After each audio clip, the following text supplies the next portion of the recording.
Hello, my dear students, my dear 10th class.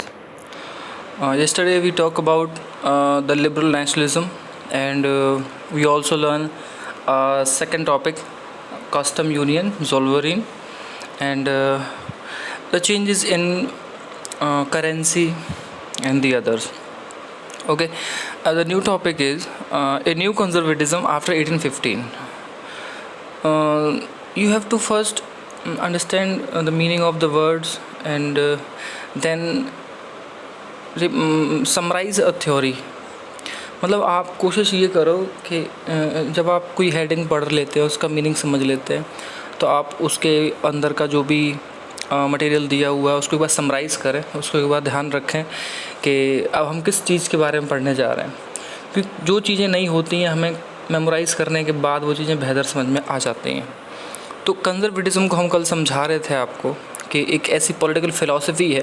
वैसे तो conservative कई मामलों में हो सकते हैं इंसान, बट यहाँ क्योंकि हम हिस्ट्री पढ़ रहे हैं और एक गवर्नमेंट के सिस्टम को रीड कर रहे हैं, मोनार्क्स टू डेमोक्रेसी, रिपब्लिक, इन सब चीज़ों के बारे में, तो यहाँ कंज़र्वेटिज़म फ़िलॉसफी जो पॉलिटिकल की है वो ये है कि जो पहले से चली हुई मतलब शासन के तरीके हैं, रूल करने के तरीके, वो सही है, उस टाइम के जो ट्रेडिशंस हैं वो सही हैं, और अगर वो उन्हें लगता है कुछ बदलाव करना है तो बहुत धीरे धीरे, मतलब वो क्विक चेंजर नहीं होते हैं लाइक लिबरल्स।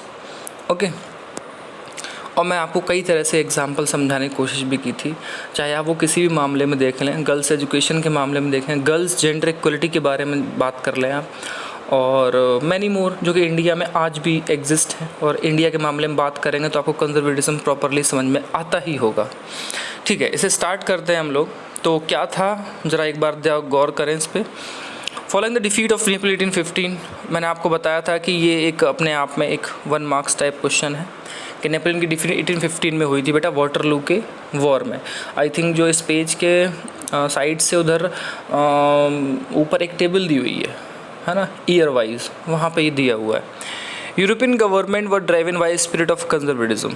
मतलब इसका क्या है कि यूरोपियन गवर्नमेंट में अब ये आ गया, क्योंकि वही एक अकेला ऐसा बंदा था नेपोलियन जो डेमोक्रेटिक रूल्स को कई तरह से बेहतर तो बनाया उसने, हालांकि वो डेमोक्रेटिक तो नहीं रहा, एज अ डिक्टेटर बनता चला गया, क्योंकि कोई और पावर में नहीं था। वो क्विक चेंजेस चाहता था पूरे यूरोप में।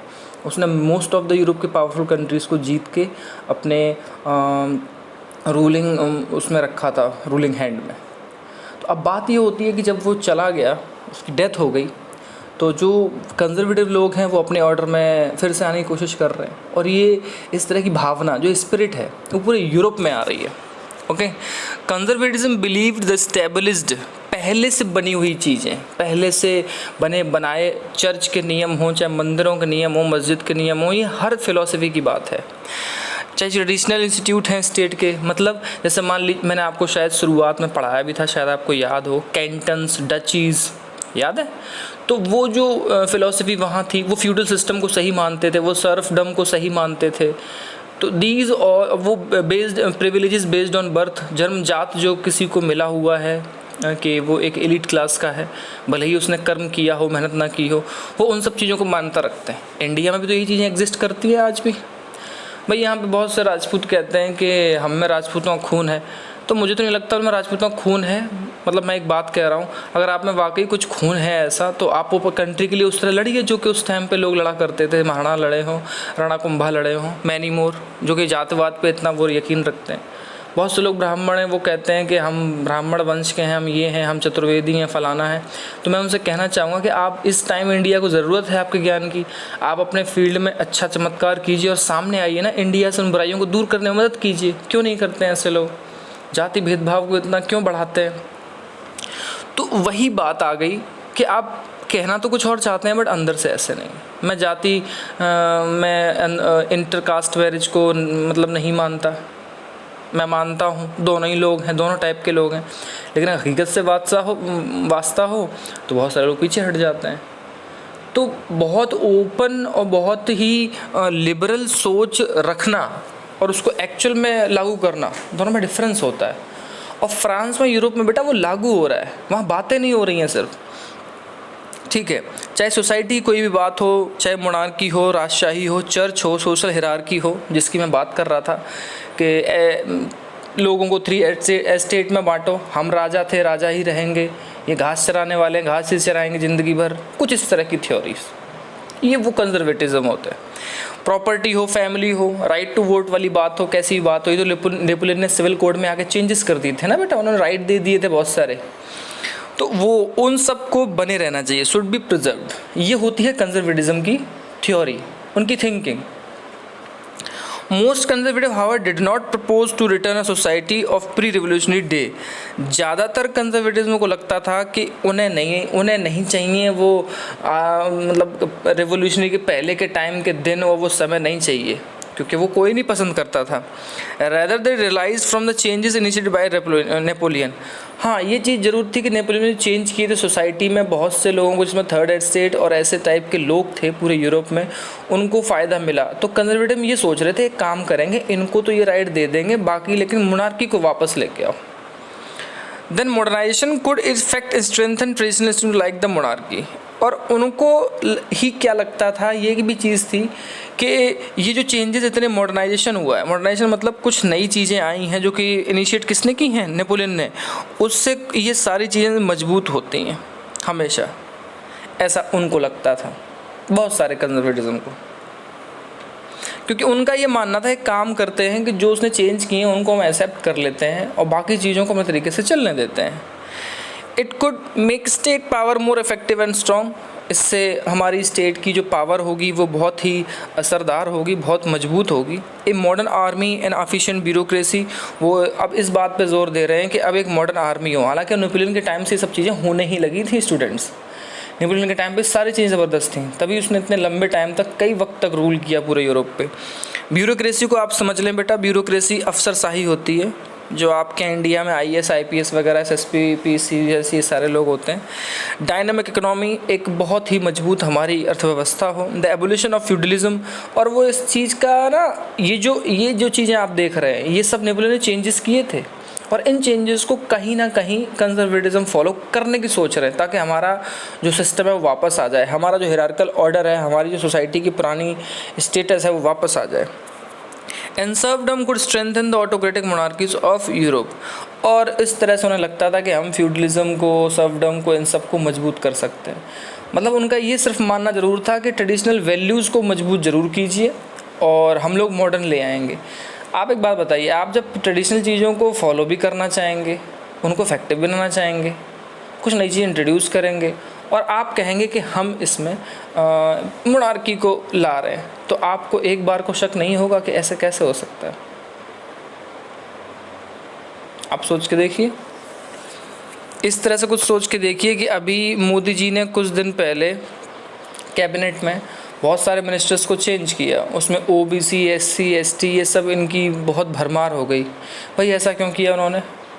अब तक तो पिछले 7 सालों में उन्होंने ऐसा कभी नहीं किया। क्या अब वो भी जात पात के और जात के वोट बेस बैंक पे आ गए वापस अपने? कहाँ गया उनका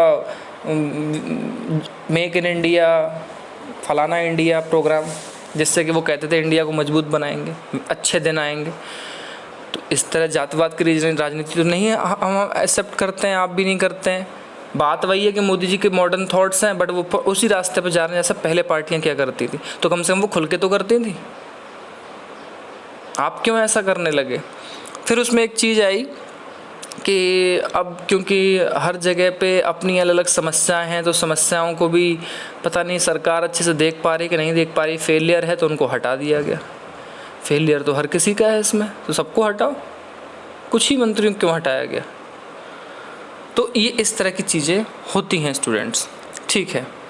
अब हम थोड़ा आगे बढ़ते हैं और यहाँ से एक इम्पॉर्टेंट क्वेश्चन है बेटा, इम्पॉर्टेंट क्वेश्चन है। और वो क्वेश्चन क्या है? क्वेश्चन है बेटा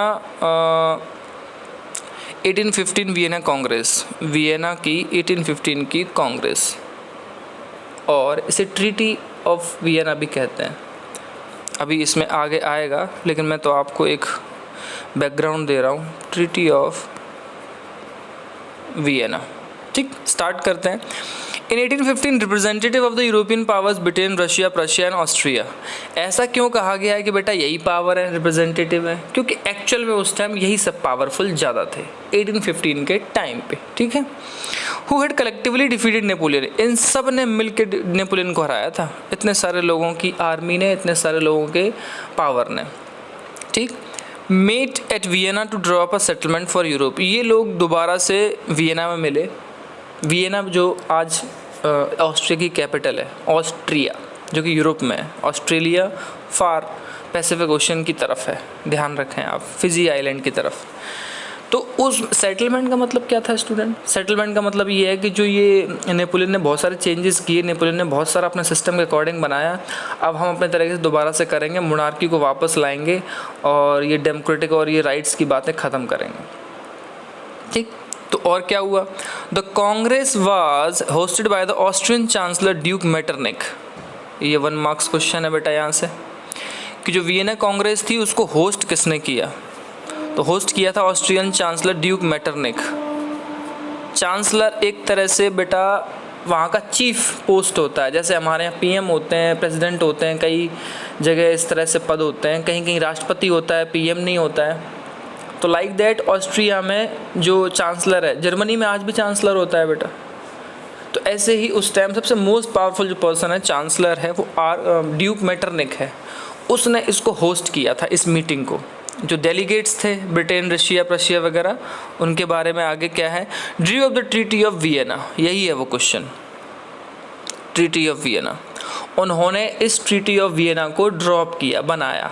पीछे से जो आंसर चला आ रहा है स्टूडेंट्स, वो उसके पॉइंट्स हैं, आप ध्यान रखिएगा, ठीक है। Vienna Congress 1815, treaty of Vienna 1815, और या फिर ओनली ट्रीटी ऑफ वियना, ये सब क्वेश्चन इस तरह से पूछे जाते हैं। 3 मार्क्स में भी आता है, ये 5 मार्क्स में भी आता है। 5 मार्क्स का है, दैट मीन्स आपको उसमें पूरा अच्छे से लिखना है। 3 मार्क्स का आता है तो जितना पूछा है उसको पॉइंट टू पॉइंट 3 मार्क्स में लिखना है, ये इस तरह से होता है। और 1 मार्क के लिए सारे क्वेश्चन इंपॉर्टेंट हैं, क्योंकि जो नवंबर दिसंबर में आपके प्री बोर्ड कह रहा हूँ, जो बोर्ड एग्ज़ाम होंगे वो MCQ बेस्ड होंगे। तो MCQ बेस्ड वही बच्चे कर पाएंगे ना जिनका इस तरह से 1 पॉइंट एकदम क्लियर हो, ठीक है, अच्छे मार्क्स लाएंगे। with the object of undoing most of the changes that had come in Europe during the Napoleonic Wars। और इनका ऑब्जेक्ट ये था, मेन ये था कि undoing मतलब उन चीज़ों को वापस लाना है जो चेंज हो गई थी यूरोप में नेपोलियन के टाइम पे। वो बहुत सारी चीज़ें अच्छी करके गया था ना, सिविल कोड के अकॉर्डिंग और बाकी एडमिनिस्ट्रेटिव चेंजेस के अकॉर्डिंग, याद है आपको? तो वो सब चीज़ें दोबारा से इन लोगों को लगा कि हमें वापस लाना चाहिए अपनी सोसाइटी में। आप मेरी बात समझ रहे हैं? ठीक। द बूरबो डायनेस्टी वही वाली डायनेस्टी है बेटा जो फ्रांस में ल्यूई 16 जिस फैमिली से था, उसको डिपोज किया गया फ्रेंच रेवोल्यूशन के टाइम पे, मतलब वो हटा दिया गया था, उसको दोबारा रीस्टोर कर दिया, मतलब उसको दोबारा पावर बैठा दिया। And France loss the territories it had annexed under Napoleon. और फ्रांस जब नेपोलियन के मतलब जब था नेपोलियन फ्रांस में, तो जो लॉस्ट की थी उसने सारी, ओके दोबारा से समझते हैं, रिस्टोर क्या कर दिया पावर में, किसको? मोनार्की को, बूरबो डायनेस्टी को। और फ्रांस ने अपनी वो सारी टेरिटरी, अपनी सीमाएं, अपने स्टेट और अपने आसपास के एस्टेट लैंड को खो दिया, जो नेपोलियन के मतलब नेपोलियन ने अपने टाइम पे उनको जीत के हासिल किया था या अपने कब्जे में लिया था। यानी कि कुल मिला के फ्रांस को वीक कर दो। ये ब्रिटेन, प्रशिया, ऑस्ट्रिया और रशिया की आपस में ट्रीटी थी। A series of state were set up on the boundaries of France. हुआ क्या, जैसे मान लीजिए फ्रांस है तो north, south, west, east, west, चारों तरफ कुछ ऐसे ऐसे स्टेट्स को बॉर्डर पे सेटअप किया गया कि ताकि फ्रांस भविष्य में बढ़ ना सके। ये ठीक वैसे ही था जैसे कि आपको 9th क्लास में याद हो, आप नाजिज्म पढ़ रहे थे और आप ट्रीटी ऑफ वर्साइल्स था ना, ट्रीटी ऑफ वर्साइल्स पढ़ रहे थे, जो जर्मनी को बहुत ज़्यादा ह्यूमिलेट किया गया था। तो कैसे किया? ताकि प्रिवेंट किया जा सके, बचाया जा सके फ्रेंच एक्सपेंशन इन फ्यूचर, ताकि ये अपने आप को फ्यूचर में बढ़ा ना सकें, उसको रोक दो वहीं पे। तो क्या किया गया? तो जो किंगडम था नीदरलैंड का, उसमें इंक्लूड था बेल्जियम, उसको नॉर्थ में सेटअप किया गया। यानी कि ये फ्रांस है बेटा, यहाँ पे इसको सेटअप कर दिया गया इधर नॉर्थ में, इस साइड यहाँ पे सेटअप कर दिया गया बेल्जियम के साथ नीदरलैंड को। Geneva was added to Piedmont in the south, और साउथ में यहाँ पे जिनेवा के साथ साथ पिडमंट को भी ऐड कर दिया गया। यहाँ पे आप अपनी पावर्स को अच्छे से रखें, आर्मी को रखें, और इधर जब भी फ्रांस से कोई भी इंसिडेंट बढ़ने की आगे कोशिश करता है तो आप उनको रोकें, क्योंकि फ्रांस की आर्मी से लेके एवरीथिंग उन्होंने वीक कर दी थी। Prussia was given important new territories on the west, इस तरफ प्रशिया को लाया गया। Frontier while Austria was given control of northern Italy, और ये इधर है नॉर्दर्न इटली की तरफ। हालांकि अब आप कहोगे सर नॉर्दर्न तो ऊपर है, मैं इटली की बात कर रहा हूँ बेटा। फ्रांस जिस तरफ है उसके नीचे साइड में इटली है, उसके ऊपर की बात की गई है वहाँ पे, ठीक है। तो मेरे कहने का मतलब है घेराबंदी, चारों तरफ ऐसे स्टेट्स को आप कंट्रोल करने के लिए रख दीजिए जिससे कि फ्रांस अपने आप को कभी फ्यूचर में बढ़ा ही ना सके, ठीक है।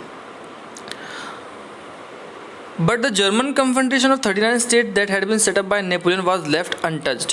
आपने याद होगा ये चीज़ पढ़ी भी थी लास्ट चैप्टर में, जो 39 कन्फ्रंटेशन स्टेट्स थे ना नेपोलियन के टाइम पे जो क्रिएट हुए, और उनको मतलब इन्होंने बिल्कुल नहीं टच किया, उसको एज इट इज़ रहने दिया।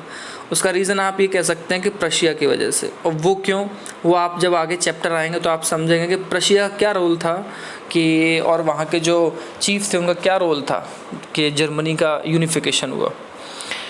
In the east Russia was given a part of Poland while Prussia was given a portion of Saxony. अब जो ईस्ट वाला पार्ट है आप जानते हैं फ्रांस के ईस्ट में रशिया है, और फिर उधर पोलैंड है, उनको इधर वाला बाउंड्री दिया गया। तो मेरे कहने का मतलब है कि ये छोटी छोटी टर्म्स हैं जिनको आप समझने की कोशिश कर रहे हैं कि वेस्ट पे किसको रखा गया, साउथ में किसको रखा गया, ईस्ट में और वेस्ट में। सिर्फ आप अपने दिमाग में एक मैप व्यू बनाएं स्टूडेंट, जिस तरह से मैं डायग्राम बनाया कि इस तरह की 4 पावर्स को 5 पावर्स को घेराबंदी करके फ्रांस को बढ़ने से रोका जा सके आगे फ्यूचर में, इस तरह से डिवाइड और कंट्रोल किया गया, ठीक है। और बाद में फिर वही एक लास्ट एक लाइन रह जाती है इसमें कि मेन इंटेंशन क्या थे। मेन इंटेंशन ये थी कि रिस्टोर करो उन सारी मोनार्कीज़ को जो कि ओवरथ्रोन की थी नेपोलियन ने। मतलब नेपोलियन ने तो बेटा मोनार्की को पूरी तरह से ख़त्म ही कर दिया था ना, एक तरह से बहुत सारे राइट्स दिए लोगों को, बहुत सारी चीज़ें थी, बहुत सारे ऐसे चेंजेस लाए जो आज भी एग्जिस्ट करती हैं पूरी दुनिया में।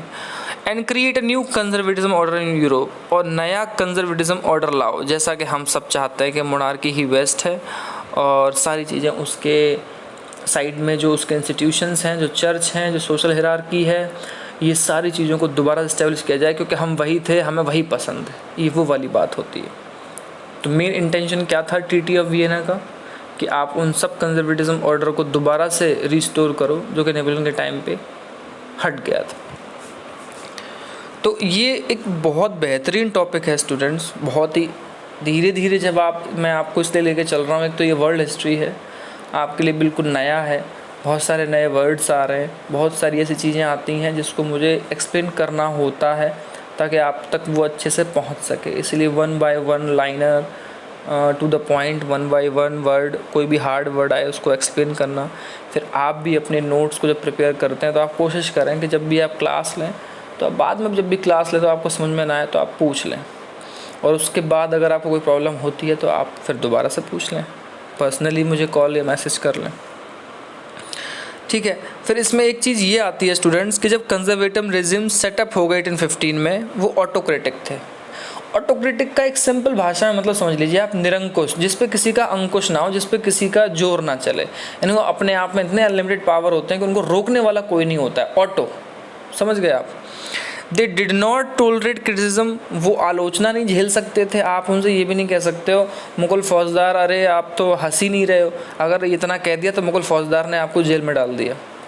आप मतलब बहुत ही, ये वही टाइम है जैसे कि आप देखते होंगे पिछले 6-7 सालों में इंडिया में भी यही हो रहा है। जब से बीजेपी रूल कर रही है यहाँ पे, ये माहौल बहुत ज़्यादा है। कोई भी कार्टून बना दो तो बीजेपी को बुरा लग जाता है, पीएम मोदी से कोई आलोचना कर दे तो भक्त भड़क जाते हैं जो उनको मानने वाले लोग हैं।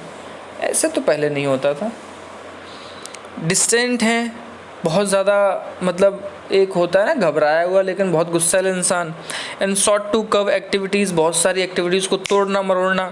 That question the legitimacy of autocratic government, और उन सारी चीज़ों को कर वैसे मोड़ना तोड़ना से मतलब है यहाँ पे कि उनको दबा के रखना जो इस गवर्नमेंट पे वैलिड होने पे क्वेश्चन खड़ा करें। लेजिटिमेसी का मतलब होता है क्या ये सही गवर्नमेंट है जो सही तरीके से बनी है। और आप जानते हैं कि ये सब हिस्सेदारी बट के ट्रीटी ऑफ वीरें के बाद ये काम हुआ था, तो ये सब किसी की आलोचना नहीं झेलते थे। ठीक, ये वही वाली बात है कि अगर कोई विधायक बेटा पैसे बांट के अगर पावर में आ गया है और जब भी वो किसी अच्छे लोगों के साथ में जाएगा और लोग उससे कहें कि विधायक जी आपने कोई काम नहीं करवाया है, तो विधायक जी भड़क जाएं और कह दें कि तुमने तो मुझे वोट ही नहीं दिया। भाई विधायक का काम तो ये है कि वो अच्छे से डेवलपमेंट करवाए, उसका इससे क्या नाता है किसी ने वोट दिया है कि नहीं दिया है। तो वो उस तरह का ऑर्डर यूरोप में आ चुका था। Most of them impose censorship law. बेटा सेंसरशिप लॉ का मतलब ये होता है, सेंसर का मतलब होता है कि आपको अंडर सर्विलांस रखना, देखना आप कहाँ जा रहे हैं, क्या लिख रहे हैं, क्या पढ़ रहे हैं, क्या बांट रहे हैं, आप क्या बोल रहे हैं, एवरीथिंग पे नज़र रखना। टू व्यू ओवर वॉच, आपको ऊपरी तौर पे हर तरीके से देखना। इतनी सेंसरशिप लागू कर दी थी वहाँ पे। Control what said in newspapers, क्या न्यूज़पेपर में कहा जा रहा है, बुक्स में क्या लिखा जा रहा है, प्ले के जरिए, सॉन्ग्स के जरिए जो कि आइडिया लिबर्टी और फ्रीडम के फैलाते हैं, इन सबको बंद कर दो, जेल में डाल दो। अब उस तरह का कंजर्वेटिज्म ऑर्डर आया था। ठीक है, तो ये सारी चीज़ें हैं। और लास्ट की 3 लाइनें मैं कंक्लूड कर देता हूँ क्योंकि जो नेक्स्ट टॉपिक है उसके बाद ये चैप्टर फिनिश हो जाएगा। Associated with the French revolution, और कोई भी चीज़ जो फ्रेंच रेवोल्यूशन से जुड़ी हुई है, इक्वलिटी फ्रीडम की बात करती है, उन सबको किनारे लगा दो। ठीक, the memory of the French revolution nonetheless continue to inspire liberals, ताकि जो इसकी यादें हैं वो कभी भी कंटिन्यू रह सकें और लिबरल्स को मोटिवेट ना कर सकें आगे बढ़ने के लिए। One of the major issues taken up by liberal nationalist who criticise the new conservative order was freedom of press. जो सबसे बड़ी बात थी वो थी फ्रीडम ऑफ प्रेस की। आपको नहीं लगता है कि आज के टाइम पे इंडिया में फ्रीडम ऑफ प्रेस बहुत कम है? आप किसी अदर तरह की न्यूज़ दिखाने की कोशिश करेंगे तो आपको या तो हटवा दिया जाएगा या आप पे कुछ बैन लगा दिया जाएगा, सीबीआई की रेड मार दी जाएगी। तो आप सोच के देखो कि जब इतने टाइम पहले 1815 के बाद यूरोप में सेंसरशिप लॉ और न्यूज़पेपर की दिक्कतें इतनी ज़्यादा हैं कि आप वो नहीं लिख सकते जो कि सही है, तो वही रूल और रेगुलेशंस तो आप इंडिया में आज भी देख रहे हैं। और आज तो बेटा 2021 है, सोच के देखिए हम कौन से ऑर्डर में जी रहे हैं। तो दीज आर द डिफरेंसेस। ठीक, और इसमें एक लास्ट टॉपिक जो है ये बहुत अच्छा टॉपिक है और इसको तो आज हम स्टार्ट नहीं करेंगे, इसको हम कल स्टार्ट करेंगे क्योंकि इस टॉपिक को पूरी तरह से समझने के लिए आप पूरी तरह प्रिपेयर हों। और उसका थोड़ा अलग संबंध है जो पिछला टॉपिक था आपका कंजर्वेटिज्म वाला, क्योंकि इसमें गिस्पी मेज़नी और उनके बारे में बात की जाएगी। पूरा एक अलग ही टॉपिक है, क्वेश्चन आंसर उससे बनता है, 1 मार्क्स क्वेश्चन भी। और जो इसके बाद वाला चैप्टर है वहाँ से आपकी और भी चीज़ें अब शुरू हो जाएंगी कि जर्मनी इटली से लेके बाकी जगह अब क्या हो रहा था जब न्यू कंजर्वेटिज्म ऑर्डर आया तब।